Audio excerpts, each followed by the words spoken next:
పొట్టుల వంటలకు స్వాగతం. గోధుమ పిండి జొన్న పిండితో బిస్కెట్స్ అండి తీసుకున్నానండి. గోధుమ పిండి జొన్న పిండి 1 కప్ అన్నమాట. చూడండి, ఇలా ఒక నిమ్మకాయ సైజు అంత వెన్న సరిపోతుంది. ఇలా పిండి అంతా కూడా ఈవెన్గా కలిపి పెట్టుకోవాలి. వెన్న అంతా కలిసేటట్టుగా బెల్లం తీసుకుంటున్నాను. 30 పైన దాంట్లో ఎక్కువ వాటర్ అవసరం లేదు, కొంచెం చాలు. చూడండి, కొంచెం సరిపోతుంది వాటర్. కరిగిపోయిన బెల్లాన్ని మనం వడకట్టు పోసేసుకుందాము అన్నమాట. మన పిండికి సరిపోని వాటర్ పోసుకోవాలి, ఎక్కువ పోయకూడదు. ఇలా మొత్తం కూడా కలుపుకోవాలి. ఒకవేళ మీకు చాలేదనుకోండి, కొంచెం పాలు కానీ మళ్ళీ కొంచెం వాటర్ కానీ పోసుకుని కూడా కలుపుకోవచ్చు. కొంచెం కాలుతుందండి, ఈ వేడప్పుడు చేయి పెట్టకూడదు. కాస్త ఆరిన తర్వాత చేయి పెడతాం. యాలకుల పొడి కూడా వేసుకుందాము, 1 స్పూను. చూడండి, ఇలా మొత్తం కలిపేసుకోవాలి. 1/4 కప్పు బెల్లానికండి 1/4 కప్పు వాటర్ పోసి బెల్లము కరగబెట్టుకోండి. చపాతీ పిండిలాగా బాగా కలుపుకోవాలి. బెల్లం ఇష్టం లేదు అంటే స్కిప్ చేసుకుని పంచదార అయినా వేసుకోవచ్చండి.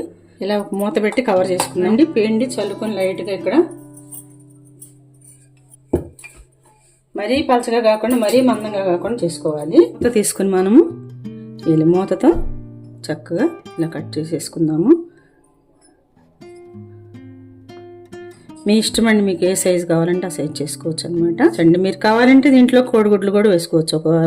ఒకటి వేసుకుంటే సరిపోతుంది అండి. అన్నీ చేసుకుని వీటిలోంచి మనం ఈ పిండి తీసేసి అన్నీ ఒక ప్లేట్లో వేసేసుకుందాము.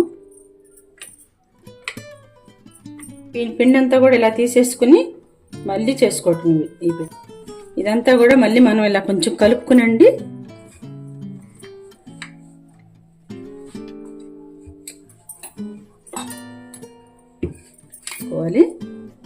అన్నమాట వేయించుకుంటే సరిపోతుంది. మనం ఇలా మొత్తం కూడా తయారు చేసుకుని ఆయిల్ పెట్టుకున్నాం కదా, వేసేసుకుందాము.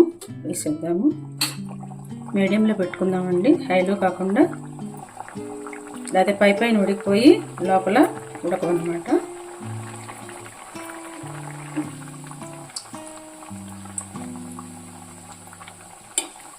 కిందకి కలదిప్పుకుంటూ వేయించుకోవాలి. వేరే పిండిలు వేసినప్పుడు మనము ఎక్కువసేపు కాలనివ్వకూడదు అనమాట. జొన్న పిండి కానీ సజ్జ పిండి కానీ అవన్నీ వేస్తే ఎక్కువ మరీ నల్లగా వేగనివ్వకూడదు. ఎందుకంటే వేగిన తర్వాత గట్టి పడిపోతాయి, చాలా టేస్ట్గా ఉంటాయి. ఈ కలర్లోనే తీసుకోవాలి, మరీ వేగిపోకూడదు. అవి కూడా వేసుకుందాము. వేసేసుకోవటం వేసుకుని ఈ కలర్ వస్తే చాలండి.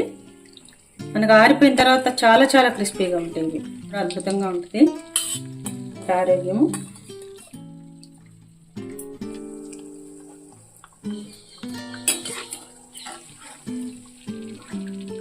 చూడండి, ఇలా వస్తాయి అన్నమాట. ఎంత బాగున్నాయి చూడండి, ఎంతో క్రిస్పీ అండి. బాగా కరకరలాడుతూ ఉన్నాయి అన్నమాట. చాలా చాలా టేస్టీగా ఉన్నాయి. జొన్న గోధుమ బెల్లంతో బిస్కెట్స్ రెడీ అనమాట. సూపర్ టేస్టీ అండి. వాళ్ళు కూడా చాలా చాలా మెదుగ్గా ఉన్నాయి అనమాట. ఎంత బాగున్నాయి చూడండి, చాలా కరకరలాడుతున్నాయి. మీరు అందరూ కూడా తయారు చేసుకుని ఎలా ఉన్నాయని చెప్పి కామెంట్స్ పెట్టండి. మీకు నచ్చితే అందరికీ, మీ ఫ్యామిలీ మెంబర్స్ అందరికీ షేర్ చేయండి. ఇలా చేసి తింటేనండి ఆరోగ్యానికి ఆరోగ్యం. ఇంట్లో మనం ఫ్రెష్గా చేసుకుంటాం కాబట్టి నేను ఫ్రెష్ వెన్న వేసాను. చక్కగా అన్నీ కూడా ఫ్రెష్గా చేశాను.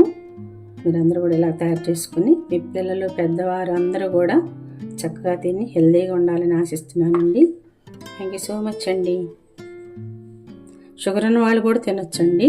ఆయిల్ కూడా ఎక్కువ తీయలేదు. ఇవి ఎక్కువ కలుపుకూడదు. ఎక్కువ వెన్న వేసారంటే ఆయిల్ ఎక్కువ తీసేసుకుంటే కొంచెం వెన్న వేసుకోవాలి.